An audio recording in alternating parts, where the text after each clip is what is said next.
여러분, BC 1200년 때에 이스라엘 백성들은 아주 잘 나갔어요. 그런데 왜 그러냐 하면 그 당시 리더는 요셉입니다. 요셉이 누굽니까? 그 당시 애굽의 국무총리였습니다. 요셉이 잘 나가니까 고센 땅이라는 아주 기름진 땅을 이스라엘 백성이 분배받고요, 거기서 농사하여 풍족하게 잘 살았어요. 문제는 시간이 흘러서 요셉을 알지 못하는 애굽의 왕이 등극하면서 바로 고통이 시작됩니다. 이스라엘 백성들을 핍박하고 종으로 섬기게 하고 중노동을 시키고 학대하기 시작해서 견딜 수 없는 고난과 고통이 이스라엘 백성들에게 오는 거예요. 여러분, 처음부터 노예였으면 그렇게 어렵지 않습니다. 처음엔 대접을 잘 받았어요. 그런데 갑자기 왕이 바뀌면서 이 고통이 왔어요. 여러분, 우리가 그래요.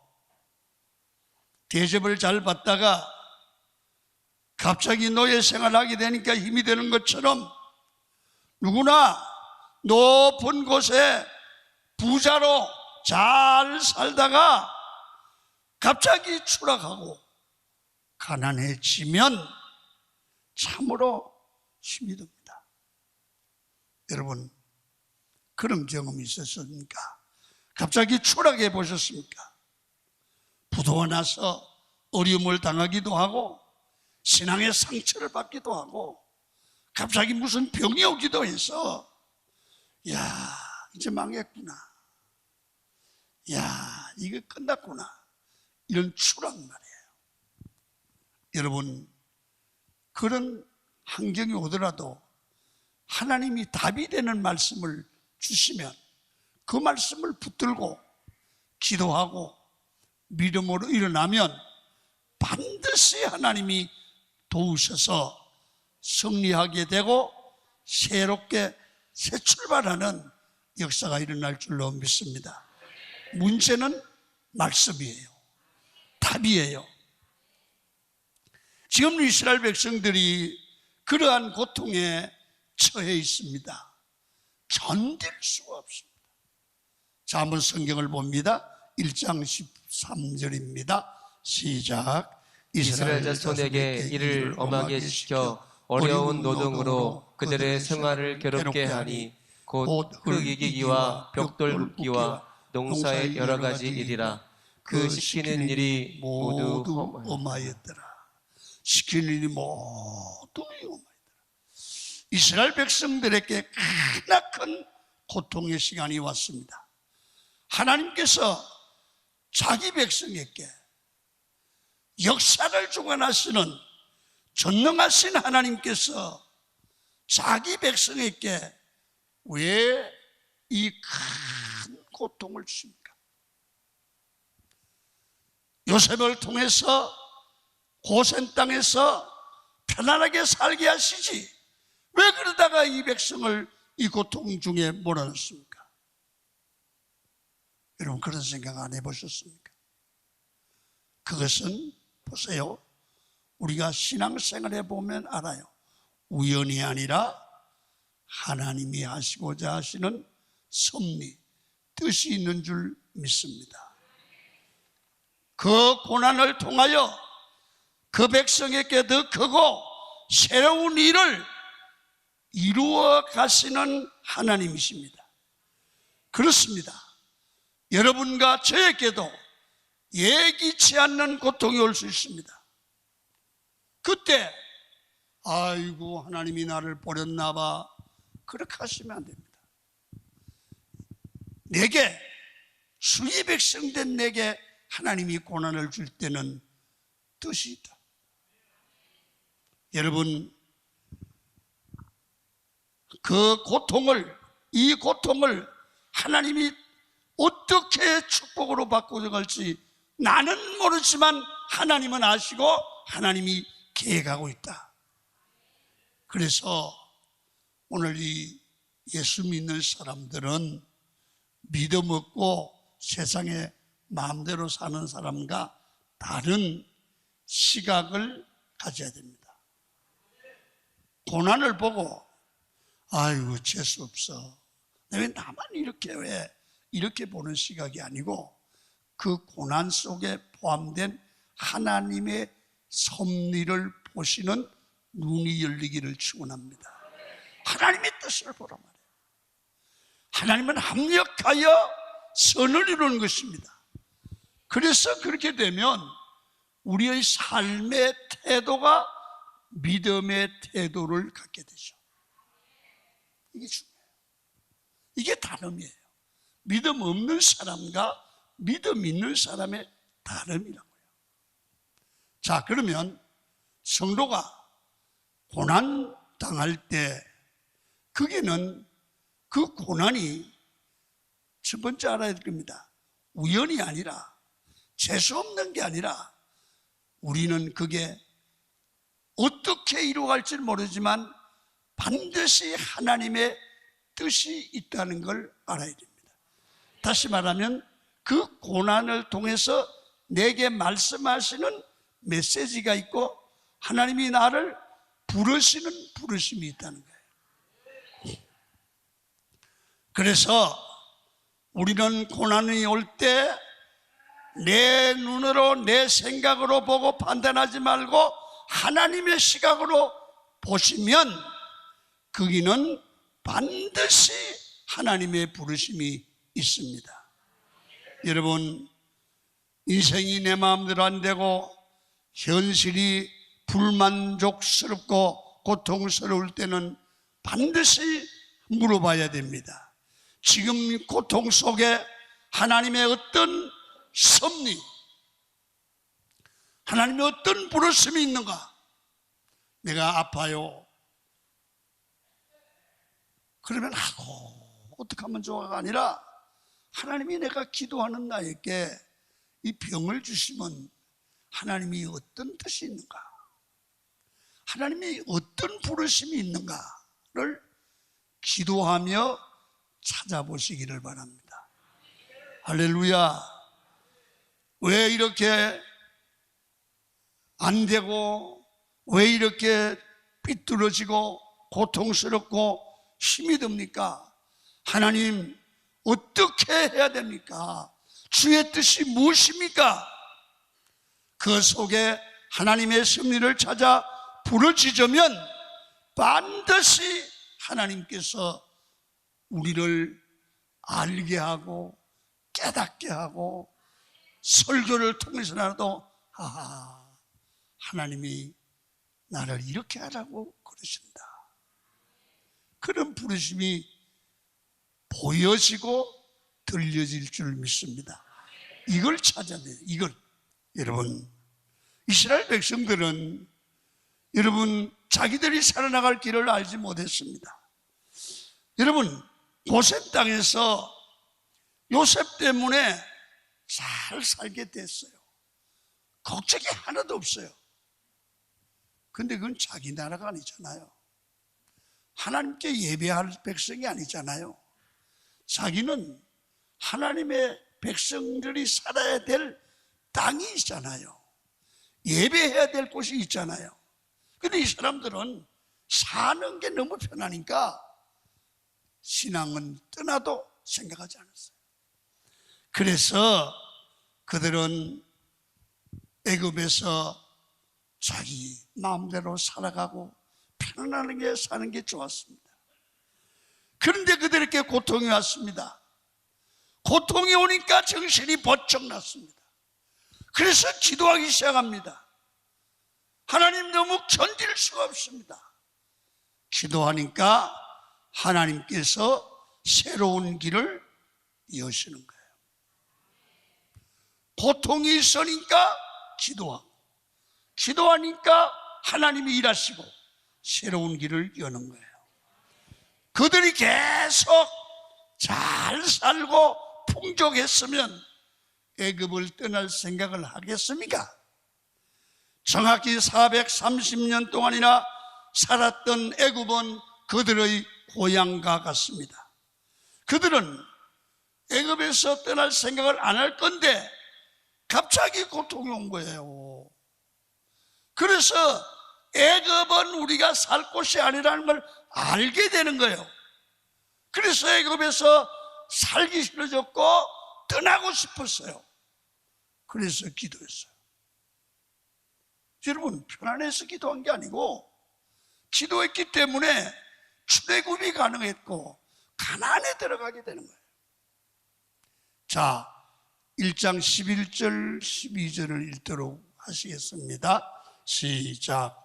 감독들을 그들을 위해 세우고 그들에게 무거운 짐을 지워 괴롭게 하여 그들에게 바로를 위하여 국고성 비돔과 라암셋을 건축하게 하니라. 그러나 학대를 받을수록 더욱 번성하여 퍼져나가니 애굽 사람이 이스라엘 자손으로 말미암아 근심하며. 여러분, 애굽의 왕이 하나님의 백성을 괴롭히는 것 같지만 그 배후엔 하나님의 뜻이 있는 거라. 말할 수 없이 견딜 수 없는 고통이 오는 거예요. 그래서 성경은 이렇게 말합니다. 여기는 우연이 아니라 하나님의 섭리가 있다. 여러분, 그런데 그건 어떻게 하느냐면, 신기한 것은 그렇게 학대를 하는데 하나님의 백성은 더욱 번성해 가더라. 여러분, 우리 삶에도 고난과 어려움이 있을 수 있습니다. 고난이 올수록 여러분, 처음에는 에이, 하나님이 왜 이렇게 나를 괴롭힌대요? 불평하지요. 고난을 조금만 더 하나님이 조이면 아이고 주여 그러게 돼요. 그죠? 여러분 안 그래요? 대기 조여봐요. 아이고 주여. 안 믿는 사람도요, 급하면 하나님 살려주세요 그런다고. 예수 믿는 사람이 아직까지 기도 안 하는 것은 아직까지 덜 급해서 그래. 그래서 성도는 어려움과 고난이 오면 올수록 기도하게 되고 믿음으로 주님을 바라보게 됩니다. 그래서 고통이 있는데 기도하다가 보니까 능력을 받아요. 하나님의 은총을 체험해요. 영성이 강해져요. 그러면 이상하게 길이 열려요. 왜 그렇습니까? 하나님이 함께 하시고 하나님이 책임지시기 때문이에요. 환경의 문제는 커지지만 내 신앙은 자라게 되고 성숙해지는 것은 하나님이 사랑하시고 섭리하시는 위대한 손길이 나와 함께 하시기 때문이에요. 여러분, 바로 왕이 친절했으면 이스라엘 백성이 애굽에서 나오려고 했겠습니까? 바로 왕이 핍박하고 벽돌을 만드는데 지푸라기 하나도 안 주고 더 벽돌 양을 채우라, 사내 아이는 태어나면 다 죽이는 엄청난 핍박이 있었습니다. 먹을 것도 주지 않기 때문에 지긋지긋합니다. 사는 게 아닙니다. 그래서 애굽이 싫어지고 출애굽을 하게 되는 거예요. 하나님께서 우리에게 고난을 통해 주시는 메시지가 있다는 사실을 알아야 됩니다. 지금 내가 살고 있는 자리, 여기가 좋다고 생각하는 자리, 내가 똑똑하다고 하는 삶, 불평하고 원망하는 제 자리를 이제는 중단하고 떠나라는 거예요. 이 고난의 메시지예요. 어떤 의미에서 애굽 왕이 친절했으면 그들은 영원히 노예였을 거예요. 고난을 통해서 하나님의 뜻을 발견하고 출애굽을 하게 되었다는 겁니다. 우리가 고난을 당할 때 이런 소명의 관점에서 하나님의 말씀을 묵상하고 고난을 생각하고 기도해야 됩니다.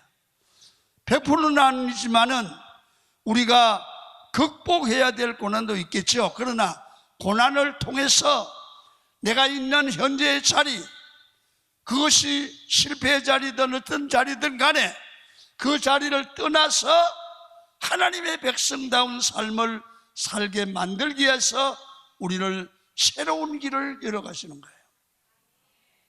그러니까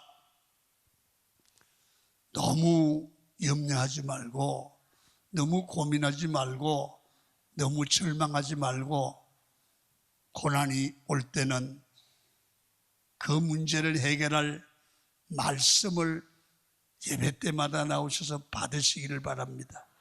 말씀을 붙들고 기도하면 됩니다. 그래서 하나님이 내게 준 고난 속에는 어떤 승리가 있는지를 찾으라.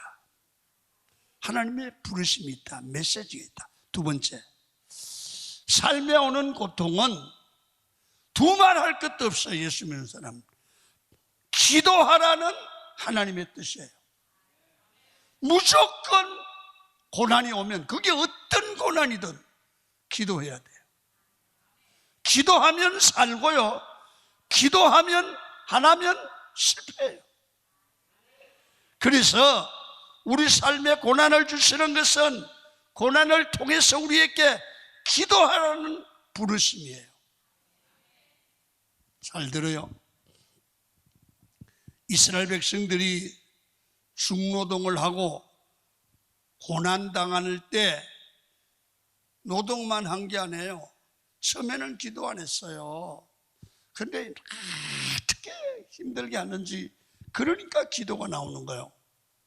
그러니까 이스라엘 백성들은 힘이 들 때마다 부르짖었다는 거예요.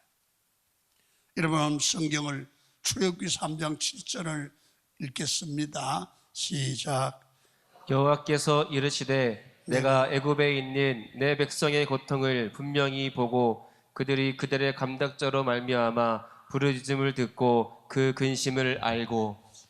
여러분, 여기 보니까 하나님이 이스라엘 백성들이 그들을 감독하는 사람들이 때리고 막 힘들게 하는 것을 보고 막 하나님 부르짖은 거야. 그랬더니 하나님이 이렇게 말해요. 하나님이 그들이 백성들이, 내 백성이 고통을 당하는 것을 하나님이 보고 그들이 고통 때문에 부르짖는 것을 보고 알았다는 거지. 하나님이 보신다가 말이에요. 주의 백성이 고통을 당하는 걸 보신다. 그리고 안다. 그리고 그 고통 때문에 부르짖는 것을 보고 알았다는 겁니다. 그래서 오늘 본문에서 두드러진 특색이 뭐냐 하면 하나님의 백성이 고통을 당할 때 부르짖었다는 거예요. 부르짖었다는 거예요. 그 부르짖음을 듣고 그들의 고통을 하나님이 알고 계시는 거예요. 여러분, 고난 때에는 성도가 기도하면서 하나님의 뜻을 발견하게 되고요, 하나님께서 원하시는 땅으로 새 출발할 수 있는 길을 열어주셨습니다. 그래서 무슨 고통이든 고통이 오면 성도는 무조건 기도해야 됩니다. 고난과 아픔의 시간은 바로 성도의 기도의 시간입니다. 여러분, 우리가 잘 아는 예레미야 33장 3절을 한번 다 하지요. 한번 읽습니다. 시작. 너는 내게 부르짖으라. 내가 내게 응답하겠고 내가 알지 못하는 크고 은밀한 일을 내게 보이리라. 오늘 본문을 보니까 고통의 시간에 가장 먼저 해야 될 일은 기도해야 하는 겁니다. 기도하면 내가 알지 못하던 답이 나온다. 참 묘한 것은 기도하기 전에는 이 문제가 이렇게 풀렸으면 좋겠고 이렇게 나갈 것이다, 그렇게 생각을 하죠. 그런데 전혀 다른 길로 인도하는 거예요. 전혀 다른 길로. 내가 알지 못하는 크고 은밀한 길을 내게 부어주시고 하나님의 방법으로 일을 이루어 나가신다는 겁니다. 기도할 때 전혀 새로운 길을 여시는, 여러분, 하나님을 바라보시고 믿으시기를 축원합니다. 성도는 기도하기 전에 함부로 내 생각을 가지고 안 된다, 된다, 엉망이나 불평을 하지 마십시오. 여러분, 하나님께 기도하니까 하나님이 바로의 마음을 움직이고, 하나님이 주의 종 모세를 보내고, 하나님이 홍해를 갈라서 그의 길을 여시는데, 자기 생각과는 전혀 다른 생각이에요. 방법이에요. 여러분, 삶 가운데 고통당하는 일들이 있습니까?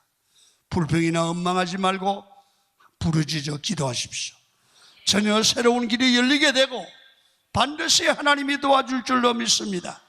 예수께서 부활하시고 11 제자를 남겨두시고 성천하면서 제자들에게 사명을 주십니다.